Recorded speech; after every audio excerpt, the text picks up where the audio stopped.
இது மகிமை நேரம்.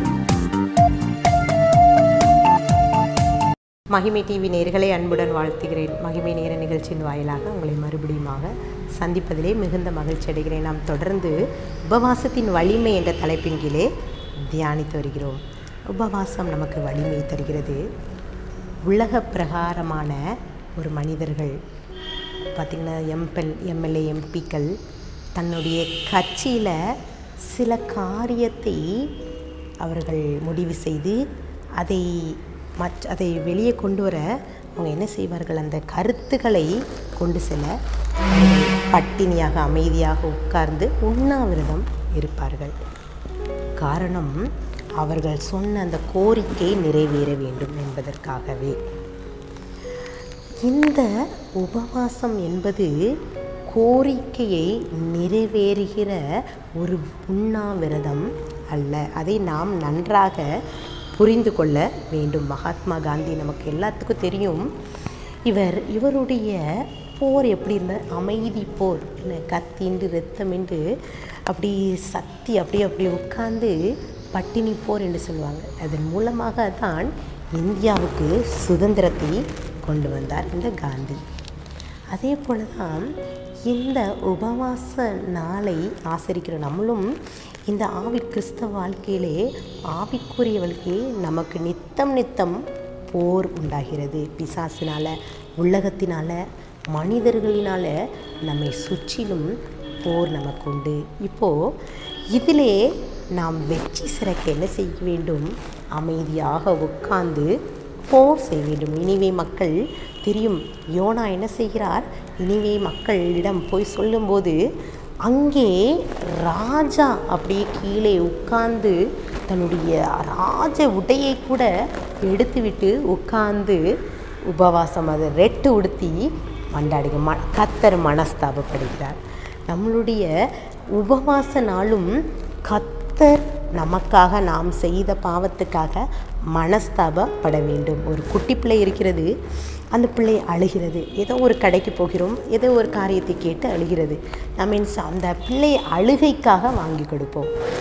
இன்னும் அதே பிள்ளை என்ன செய்கிறது, சாப்பிடாமல் படுத்து விடுகிறது.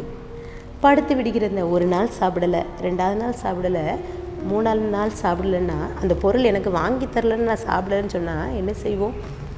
அந்த பிள்ளையை சாப்பிட வைப்பதற்காக நாம் அந்த பொருளை வாங்கி கொடுப்போம் அல்லவா? அதே போல தான் இந்த உபவாசம் சில நேரங்களிலே ஆண்டவரை நம் பக்கம் இழுக்கிறது. நம்ம ஆண்டவரோடு கேட்கிற ஒவ்வொரு காரியத்துக்கும் எனக்கு இது தாங்க, இந்த காரியங்கள்லாம் வேணும்னு கேட்குறதுக்கு ஆண்டவரை திருப்பி நம்மை பார்ப்பதற்கு ஒரு காரியமாக இந்த உபவாசம் நமக்கு இருக்கிறது. உபவாசத்தை குறித்த ஒரு தேவ மனிதன் யோனத்தான் எட்வர்ட் ஒரு தேவ மனிதன் என்ன செய்கிறார், அவனுடைய உபவாச நாள் அவர் பிரசங்க பீடத்தில் அப்படி நிற்கக்கூட அவரால் முடியாது. அந்த அளவுக்கு பலவீனம் அப்படி இழந்து போய் இருக்கிற சூழ்நிலை வர்ற வரைக்கும் உபவாசிப்பாராம்.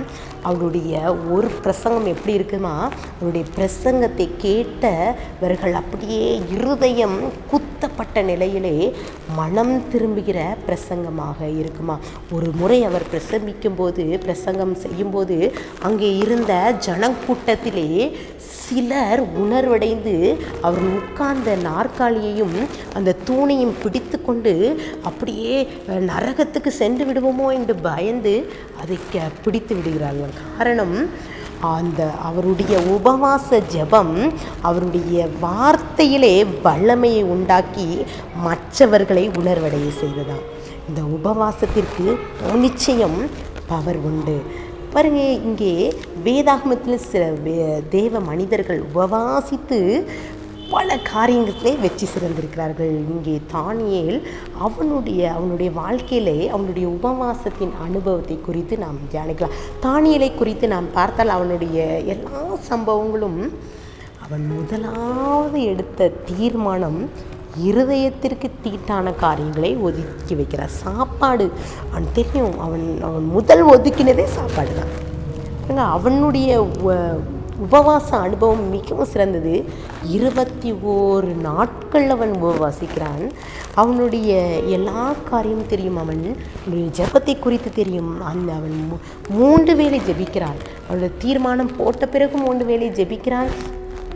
இங்கே தரியு ராஜா பார்க்கிறார், அவனை கெபியிலே அடைக்க போகிறாங்க. அன்னைக்கு நைட்டு பார்த்திங்கன்னா இந்த தானியேலுக்காக இந்த ராஜாவே சாப்பிடாமல் கீத வார்த்தைக்கு கூட ஒதுக்கி வைத்து அதிகாலை போய் தானியேல்கிட்ட போய் கேட்குறாரு, உன்னுடைய தேவன் உன்னை தப்புவித்தார். அப்போ தானியேல் எப்படி அவன் உபவாசத்தை மேற்கொண்டான் என்பதை இந்த ராஜா கூட தெரிந்து வைத்திருக்கிறார். அன்றைக்கு தானியேலுக்காக பட்டினியாக இருந்து தானியேலுக்காக ஓடுகிறான். இந்த தானியேல் 21 நாள் உபவாசம் எதற்காக மேற்கொண்டார் என்று பார்த்தால், தானியேல் 9:22-3-4 பார்த்தால், எருசலேமின் பால் கடிப்புகள் நிறைவேறி தீர உபவாசித்து அவன் ஜெபிக்கிறான். பாருங்க, பால் கடிப்பு நிறைவேற 70 வருஷம் செல்லும் என்று கர்த்தர் எரேமியா தீர்க்கதரிசியோடு சொல்லிய வருஷங்களின் தொகையை புத்தகங்களில் அறிந்து கொள்கிறான். ஸோ அவனுக்கு தெரிஞ்சு போச்சு, ஐயோ இப்போ இந்த எருசலேமில் பாழாய் கிடக்கிறதே, இந்த பட்டணம் இப்படி அழிந்து கிடக்கிறதே என்று துக்கித்து அவன் உடனடியாக இருட்டிலே உட்கார்ந்து சாம்பலிலே உட்கார்ந்து அழுது புலம்புகிறான். தன்னுடைய அந்த எருசலேம் நகருக்காக, தேசத்தை அந்த பகுதிக்கு அதிலே ஒரு மீட்பு வர வேண்டும் என்பதற்காக அவன் கதறுகிறான். தன்னுடைய பாவத்தை அறிக்கையிடுகிறான். எல்லா காரியத்தையும் ஃபுல்லாக அறிக்கையினுடைய எல்லா செயல்களும் அந்த தானியேல் அப்படியே விண்ணப்பம் செய்து கொண்டிருக்கிறான். அவன் உபவாசம் பண்ணி இருட்டிலும் சாம்பிலும் உட்கார்ந்து தேவனை ஆண்டவரை ஜெபத்திலும் விண்ணப்பங்களையும் தேட தன் முகத்தை அவரை நோக்கி கூப்பிடுகிறான். அங்கே ஒரு சம்பவம் நடக்கிறது. ஜெபம் செய்கிறான், பாவ அறிக்கை செய்கிறான். ஆனால் மற்ற எல்லாருடைய அக்கிரமத்தை எல்லாத்தையும் அறிக்கையிடுகிறான். அங்கே நடக்கிறது தானியேல் 9:10, ஆனாலும் எங்கள் தேவனாகிய ஆண்டவரிடத்தில் இரக்கங்களும் மன்னிப்பும் உண்டு என்பதை அந்த தானியேல் அறிந்து கொள்கிறான். இங்கே என்ன நடக்கிறது? அவன் ஒரு தரிசனத்தை காண்கிறான். அங்கே அவன் பக்கத்தில் இருக்கிற யாருமே அவனிடம் இருக்க முடியாத அளவுக்கு அந்த தரிசனம், பக்கத்தில் இருக்கிற எல்லாரும் ஓடி போயிட்டாங்க. ஆனால் தானியேல் மட்டும் கெஞ்சி நிற்கிறான். இந்த எருசலேமுக்காக கெஞ்சி அவன் மீட்பை அடைவதற்கான ஞானத்தை பெறுகிறான்.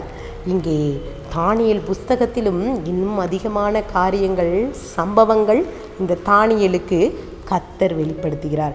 கடைசி நாட்களில் என்ன நிகழும், கடைசி சம்பவம் என்ன, இந்த மேசியா எப்படி வருவார், எல்லாமே இந்த தானியேலுக்கு கர்த்தர் வெளிப்படுத்துகிறார்.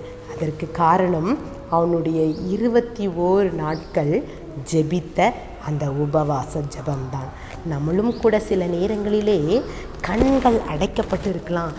இனி என்ன சம்பவிக்கும், நம்ம வாழ்க்கையில் இப்படி ஒரு காரியம் நடந்து விட்டதே, இந்த சம்பவம் நடந்துட்டு இப்படி நடந்து விட்டுன்னு சொல்லி ஞானம் இல்லாமல் இருக்கலாம். அந்த தானியேலுக்கு ஆண்டவர் உபவாசத்தின் மூலமாக ஞானத்தை, அடுத்து சம்பவிக்கும் ஞானத்தை, கடைசி நாட்களின் சம்பவத்தை கூட வெளிப்படுத்துகிறார். இன்றைய நாளிலும் கூட நாமும் இந்த 21 நாட்கள் உபவாசம் இருந்து ஜெபிக்கும்போது நம்மளுடைய வாழ்க்கையில் மறைவான காரியத்தை ஆண்டவர் வெளிப்படுத்துவார். கண்களை மூடி ஜெபிக்கலாம்.